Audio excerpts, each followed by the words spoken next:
Welcome to the Bodhi Academy.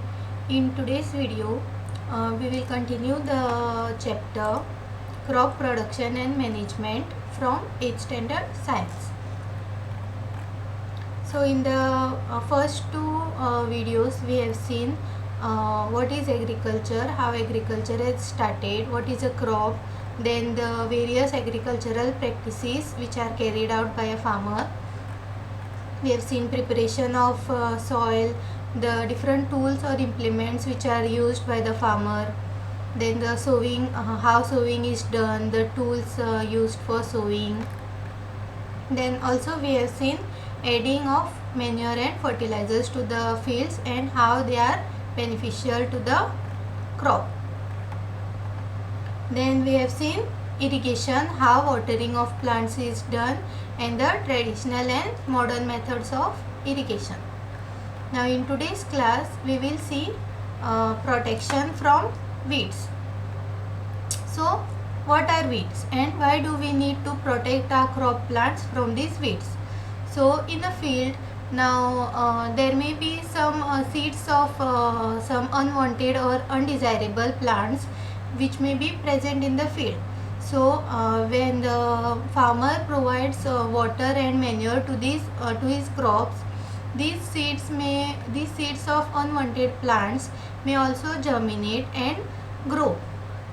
So in a field, many other undesirable plants may grow naturally along with the crops, and these undesirable or unwanted plants are called as weeds. So what are weeds? Weeds are the undesirable or unwanted plants which grow naturally along with the crop plants. Now why do we need to protect our crop from these weeds?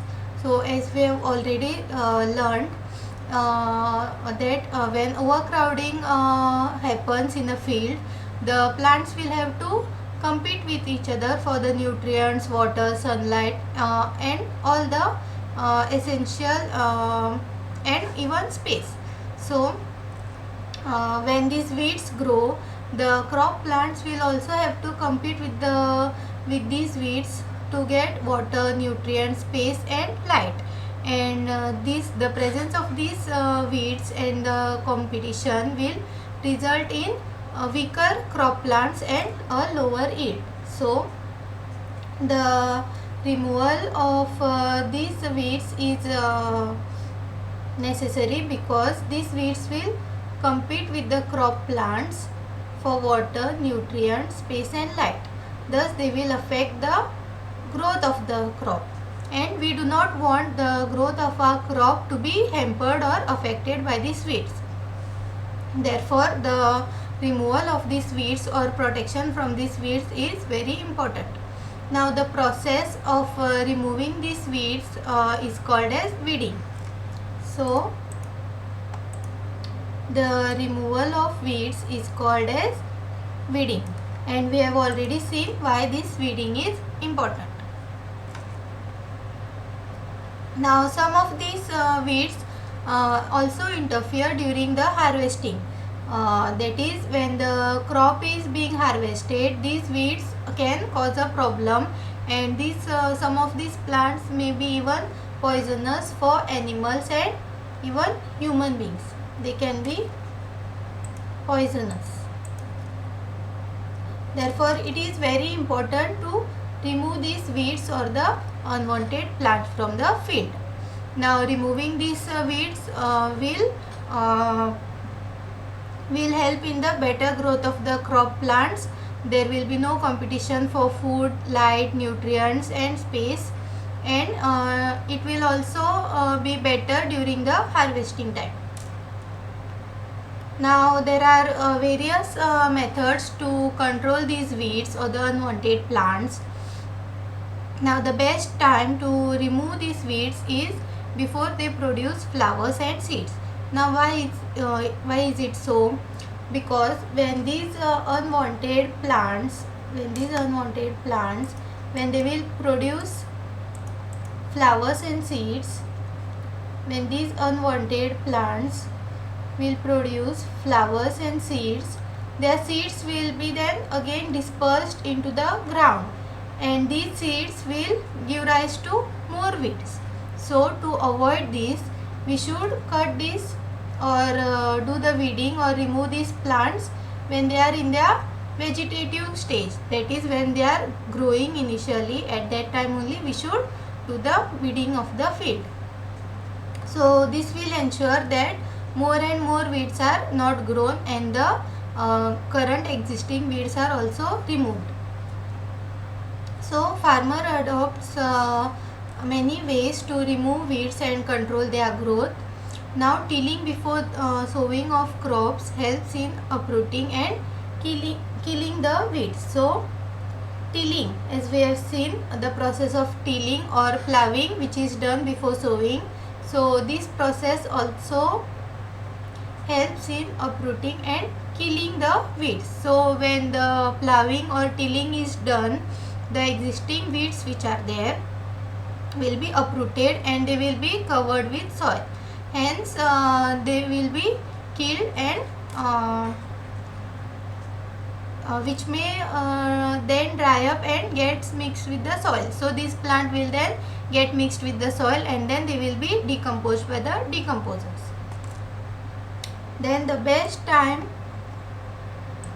for the removal of weeds is before they produce flower or seeds. As I have already explained, the best time to remove the weeds is before they produce seeds and flowers. Now the manual removal includes physical removal of weeds by uprooting or by cutting them close to the ground. Now these weeds, if they are removed manually, they can be either uprooted totally from the ground or they can be cut over here closer to the ground. This part can be cut off. So this is done usually with a khurpi. Now khurpi is a tool which is used for doing this weeding. Then a seed drill can also be used to uproot these weeds. We have already seen what a seed drill is. Then weeds are controlled by using certain chemicals. Now some farmers adopt the method of weeding by manually. They do the weeding manually, whereas some other farmers uses some chemical substances which kill only the weeds and they will not harm the crop plants which is there. Now these chemical substances are called as weedicides. So weeds are also controlled using certain chemical substances and they are called as weedicides. Now here we can see an example of a weedicide is this 2,4-D. So 2,4-D is a name of a weedicide which is used in farming to remove or to kill the weeds. Now these chemicals or the weedicides are sprayed. These are sprayed in the fields to kill the weeds and they will not damage the crop plant. So they will not damage the crops. The weedicides are diluted in water to the extent or to the concentration required and then they are sprayed in the field. Now here in this picture we can see that the farmer has diluted the weedicides and he is spraying it on the crop in the field. Now since these weedicides are chemical substances, they may have a negative effect on the health of the farmer. So a farmer should be very careful while using the weedicides. As we can see here, the farmer is wearing a mask while spraying the weedicides. This is because inhaling those chemicals can affect the health of the farmer. Here spraying weedicides may affect the health of the farmers, so they should use these chemicals very carefully and they should cover their nose and mouth with a piece of cloth during spraying these chemicals. So this is about protection from protecting the crop plants from the weeds. Now even if we are using the chemical methods, that is we are using weedicides, these weedicides should be sprayed during the vegetative growth of the plant before the flowering or the seed formation. Then the next part or the next agricultural practice is harvesting.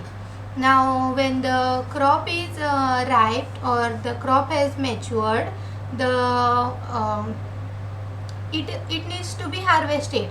Now harvesting is the process of the cutting of crop after it is mature is called as harvesting. So it is a very important task or step in the agricultural practices. So in harvesting, the crops are either pulled out or cut close to the ground. As I have already explained here, the crop which is now mature can be directly pulled out from the ground or it can be cut close to the ground. Now for a farmer, it usually takes 3 to 4 months for a cereal crop to mature.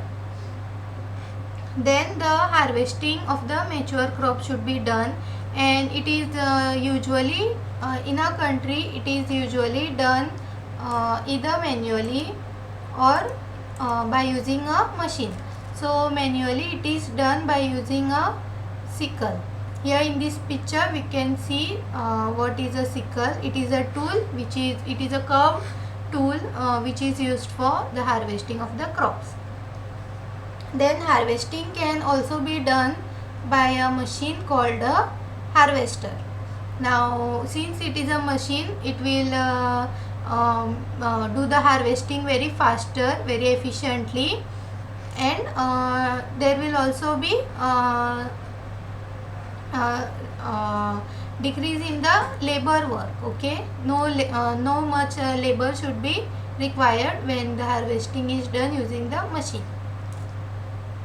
Now in the harvested crop, the grain and the seeds need to be separated from the grain seeds need to be separated from the chaff. So this process where the grain is separated from the chaff is called threshing. So the process of separation of grain from the rest of the plant is called as threshing. Now this is carried out with the help of a machine called as combine. Okay, in earlier the traditional method of doing this threshing was the farmers used to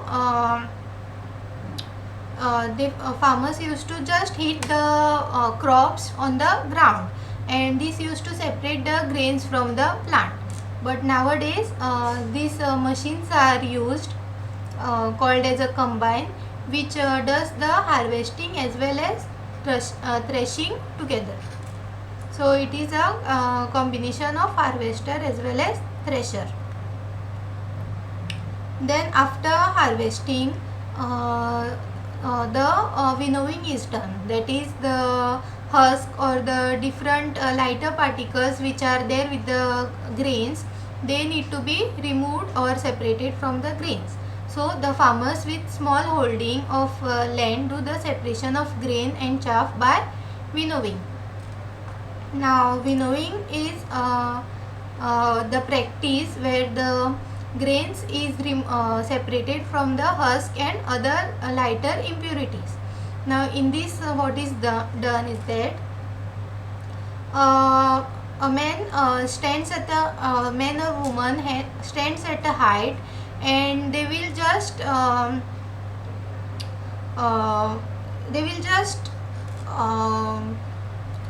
pour the harvest or the crop which is taken after the threshing, and they will just allow the air to blow away the lighter particles or the husk which is there. So all the grains which are heavier will be dumped right at the bottom, whereas the lighter particles will fly away with the air currents. Here also we can see this lady is practicing winnowing, where all the seeds are falling here in a heap, whereas the lighter particles and impurities fly away with the wind. Then here is a winnowing machine. Now since everything is mechanized, there is a machine for winnowing too. Then harvest festivals. Now the farmers work tirelessly for about 2 to 3 months for preparing the field, preparing the soil, then sowing, weeding the field, then irrigating regularly. Then they have to also add the manure and fertilizers. So these farmers work very hard to grow these crops, and after these 3 to 4 months, finally a day comes when the harvesting of the crop is done. So after 3 or 4 months of hard work, there comes a day of the harvest, and the sight of golden field of standing crop laden with the grains fills the hearts of farmers with joy and a sense of well-being. So they feel very happy looking at the crop which they have grown. The efforts of the past season have borne the fruit, and it is time to relax and enjoy a little. So during this harvesting period, during this time, all the farmers come together and usually celebrate. So thus the period of harvest is of great joy and happiness in all parts of India. Men and women celebrate it with great enthusiasm, and special festivals are associated with this harvesting period. For example, in South Goa, the Tamilians and all, they celebrate harvest season as Pongal. Okay. Then Baisakhi in Punjab, the harvesting season or the harvest festival is Baisakhi. Then Holi, Diwali, which we celebrate. Then Nabanya is a harvesting festival in the Bengal. The Bengali people celebrate harvest festival as Nabanya, and Bihu in Assam. Then the last and very important step in the agricultural practices is the storage of the harvested grain. Now, if the harvested grain are to be kept for a longer time, they should be kept safe from moisture, insect, and they should be kept safe from moisture, insects, rats, and microorganisms. All these are the factors which can affect or damage the harvested grains. So, if the harvested grains we have usually seen, after harvesting, the grains are spread out on the ground to dry in the sun. So if the harvested grains are stored without drying, they may rot, or some microorganism may attack them. Therefore it is very important to make sure that the grains are properly dried before storing. So if the harvested grains are stored without drying, they may get spoiled or get attacked by the organisms, making them unfit for use or for germination. So such spoiled grains cannot be used for eating, or as well as they will lose their viability to germinate. Then hence storing them before the grain should be properly dried in the sun to reduce the moisture content in them. Okay.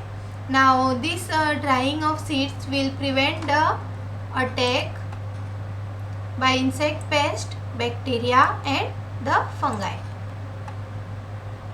Now the small scale farmers usually store their grains or harvest in jute bags or in metallic bins. So as we can see here in this picture, the storage of the grain will be done in the jute bags or in metallic bins. Whereas when the production of the crop is very large scale, the grains is stored in the silos. Here we can see here in this picture, These are the silos. They are the tall cylindrical structures in which the grains or the harvest is stored. So in a house, dried neem leaves are used for storing food grains at home. Okay, so these dried neem leaves are used to protect the grains from the microorganisms and pests when it is stored at home. These neem leaves have antimicrobial and antibacterial properties, so they protect the grains from the attacks from these pests and microbes.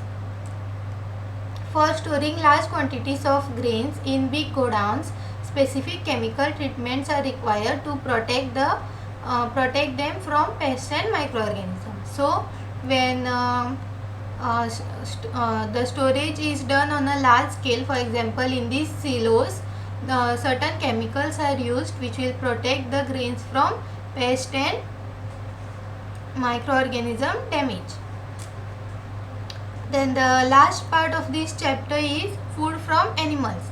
Now throughout the chapter we have seen how we gain food or how we prepare food from the plants.